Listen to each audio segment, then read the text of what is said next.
ജീവിതത്തിൽ നിസ്കാരം കൃത്യമാക്കുക എന്ന് പറയുന്നത് അയാൾ സമയത്തെ ഏറ്റവും മുറ പോലെ പരിഗണിക്കുമ്പോഴാണ്.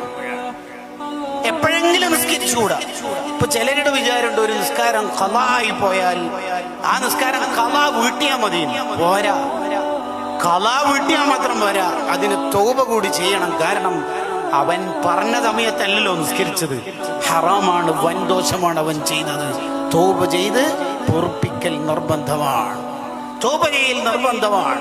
പുറത്തു തീർത്ത് അള്ളാഹുവിന്റെ ഭാഗത്തുള്ളതാണ്. ആരെങ്കിലും ജീവിതത്തിൽ നിസ്കാരത്തെ സമയത്ത് നിർവഹിച്ചാൽ അങ്ങനെ കൃത്യമായി നിസ്കരിക്കുന്ന ശീലം അയാളിൽ ഉണ്ടെങ്കിൽ, ചിലരെ നമുക്കത് കാണാം.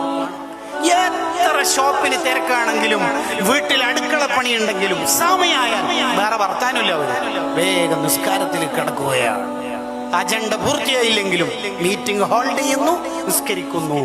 കണ്ടോ, ആ നിസ്കാരത്തെ അവർ ബഹുമാനിക്കുകയാണ്. എങ്കിൽ 9 ആദരവ് അയാൾക്ക് അല്ലാഹു നൽകുന്നതാണ്.